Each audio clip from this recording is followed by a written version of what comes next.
Bia Kamal ka Nor Online TV channel. Kajan gwas me bana right link ka kui recommendana togre which ka Congo. Raj balin gwas me chala no chi kwardin kontila East Africa community uh, wa ken chi ga nyur ke chi ga taga dol kajan toktiang me dol danan dol kan gwas me ta danan chi kirodian lar ka jere which ka Congo ka DRC. Uh, Congo shirkin wan ci tuok tin ban lera ban je kulin kel ko do budan en je tuok je gore no jin bije nyaka nasin ko kien ko de lera ti de kan kula shup en lera ban lin gwase me jen lera dana shalin kam dana ci tuok re which ko Congo kwartin kap ka EAU ka dul kentama ka jen tok tianga me wa man dul kenen do budan en de korente re which ko Congo de je kap chonga je East Africa Union tigadulka ka kwi wichin cha kep M23 rebel M23 rebel Canadian kon tila jidwar tintere wich ka Congo ken M23 rebel Canadian kon la kumane tishu ko ngwan ki diech ananga ka kwidien la dine shianga jene dini South Sudan dini Uganda dini Kenya dini Somalia wakene la ka nan ka ba nan ka Congo ko bi ken na ko lo gangan wijemi ne ko na gankan ji wuce gankan ka ken M23 mon la rebel la M23 rebel man ko to gwasa me la M23 rebel ka kor gwase dan meni me cha kum tete cha ka gwan cha kum so Sudan cha ja gwan you know eno ken en kum so Sudan no like kuma Kenya kuma Uganda kuma South Sudan kan widi ala ko ken cha gonya kuma men la kuma Congo no kan imat kan KM23 you know ala M23 rebel meche talk shu point en kwaran en Cape Congo shu kan de nitin kontila de ni East Africa Union shu kan ga shu tugre which ka Congo jene sha ne sha de indiar cha lo jok tel de mitere which en winemi aga kore shi jen gura danan kev man kev Congo mala kwer mchal Felix you know jen churo lo ling ke churo ling gani ni chal get ni la juwi ka South African shu kan Malawi no ba shwala let ka ji ka tanji UN peacekeeping force ti chala re wijen winimi te la ji alo lo kan kula let ke South African kan Malawian you know me jukuro to kala breaking news jene ka gwaze dan NM23 rebel gwaze chigo kori ken nong tin lo kan men cho wije chal ke go ma kan ke la ke chal go mo kan ke an gwaze mo cho to ko no bugurum kan de kon la tilla GU and peacekeeping force UN peacekeeping force la kan tekare wi ka goma an gwaze mi korcha to ko chikane chop ko wolde ke kan nak ka kan de kon la GUN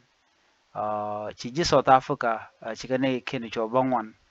ci kane jakan nakaba kande ka ji Malawi ande chop kara woni am ano am gal mo cho kor mo cho to e me ci South Africa ni kan ngaje no kor cha bech chu kan M23 rebel la kweren kwer M23 rebel chu kara ke je ci kan gor no ci kan jogo ne yene kor gor shi ne ka yenyen tone ne bine ko bine gang ne gol ano ala South African interest so ngwaza mo shu ramna na la kwera m23 je jo tele kor yeba waje na ngwaza mo chu kan ji South Africa chupel ano chu kan ke na kone chiliu ne bo ngwande chiliu ano chu kan ga chu collect ano chu na mo chu to no lo kan South Africa kan nyo mo me kan ka chu man wala ne me ro mi shala ne ko la South Africa ne ko tere wucha ko Congo kajen tok tiang man tam mi ko jo ko to ala ji wen chamanan ke changder ke kana pan meje to ka Congo jinete konte la jewe ten konente re wecha ka go man winemi gwazan me kan ngan ke me kan go makane ke ko ngo ma cha ka beta sid mi cha ka be kan ne konte na tela re bole la M23 amenje to gene cha M23 cha jogono met yen ke kum Rwanda lo cha kum Rwanda cha ka jugo no ke cha ka gwanya no kan ne de content lo ka M23 rebel you know me chi tuo ka jan ka ne content ko Congo shu kana tugo no ne de content lo ka M23 rebel te dor e ka ne te Uganda ne ka tetten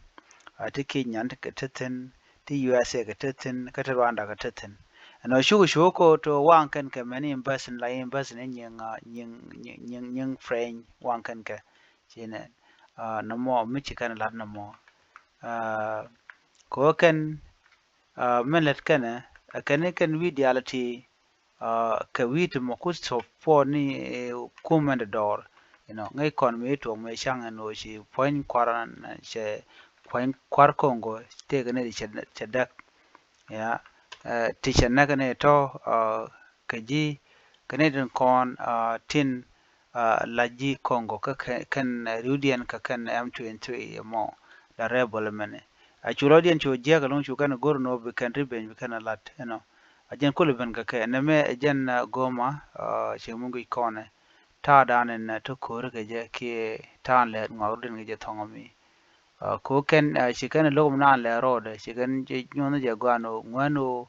baka nyi ka ne den kon tin la forina shi kan embassy dung friend dung Kenya dung Uganda shu kan ga shu attack do bada na charat ka jan ban tama ka jan tuk tianga me ko shanga je no shirek charek chiam 20 shi kan goma kana kaf ka je ne ko na tente gure wi ko Congo shi gar le lo ka rebel den kon kule nyin ka kuma dien kanga gene kuma den chanka je kan tama shi je saf ka community shi kan go ben together anu ngumu balel ajen kulu te ka dola kuka na right kwide men tama dol kan wo balel di andor michina ma che to gon kene chade ni tin la East Africa Union cha ga wuch cha ga tugu ne wala Congo men bi ngai gwas me la Congo jen which min ka lun ko jen te kan te ke gol gol wen mon ke lu teten jen which me de gwalong duno changa cha ta le ka dul kan la do gwa ka jen ne ke lu ne chang kon jen win mon do jen no ko jen wo big benefit ne kan de no de wo je mo da te ka mal ko mo Congo we te ka mal tel gwa ba dab dien ko tel pon la te je ko dab dan men te ko ngalat ka dam no ke je lat ka dum wan ka jala hele men ken ko renka no roj mi shalat bo ji so za ka bo no en Congo lel je ka te no be chuch ko mi che be chuch changa dab dien cha de nang so ku je mo ko ba dab dien ku je ba ja ko te re ko re chỉ có kum men tu ko am jen ning ro daga ne den tarar ajen ku kan ne ken el tagrar tel mal gor kana ka men do dien kan ji safu ka bo la yi safu ka community ki safu ka union kan mu ne lo ne de kan ne de kan lo mar la ne tin kon ti la congolese kumar doron kumar dawi de kan la na kam dien ci kan dia gang na ba ku la mo ke yo ko nde la nan ka la mo ke ne ke yo ke nyam yo ya mo ke yo kan wi ku lo gang ana mo bo ci gang gang mu tar pel ko bugi yo baga jikten so interest din dikan take interest ko ku kan lana reconciliation but gorgano baga mu ke yo ka gang din ne den kon ten mi interest win ken ten wa ka any of ka community ajen ku Congo ko logo no beten anyo Congo dwere chalat chaga naga menum ngane anu mo jen jak kwar Congo de ten tamo ko dong ba jago jeno ramu je ko jen naga ngane chigene ku dang rotation nak te la ngane ndial no ko gweje no mi te ram na ga nyin na bit ka bat ti ngwa ko jago kwa ga display logo ga ko na la dwa ne de kon la jidwar anta je ci backfire je te ne ko lel M23 lel kan wadi shalle go ma le jan la carbon no mo jan dan de ten ka kan bo wa bloka ka Rwanda ka shi Rwanda jala no shine rebel shine ka blok bat chala ro na ma tok bloka ka Rwanda na me je nan le roden temen la Congo chete kamal duno men lat ke tem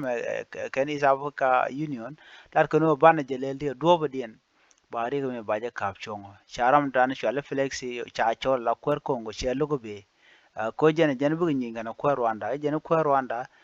el loga rebel so chi kwer Rwanda che no ko no be no gwada mo je ne yen mo ko turu gwada me de yen kwer Rwanda de yen enten be je no ye la kwero anda teten jen kwero anda jene ngwasame kwero anda teten to kwar dial to ko kente ke me musebe ni jaten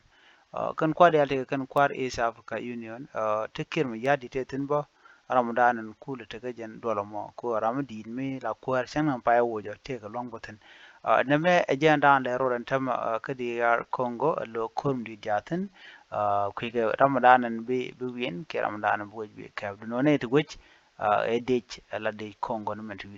to win one no ne ti de jolem 23 kan rebel to bomb long lo gur kan ode kan koma de kan ka ba me agenda no go de nyo ya kel ala result shangun ne to konti la EAU la East Africa Community Union man de kirma ya ditan ngoda kan kan ne ben ne al duno gor kan de kan kam flexi ala kwer Congo kana kwer Rwanda ko kana kono ndong de to kor ko gwasen be gor de kam de la de na ko wore mal ko ke duno kan kwer Congo kana jenok ne me je na gor de nya ye ke be ta ko mal bye bye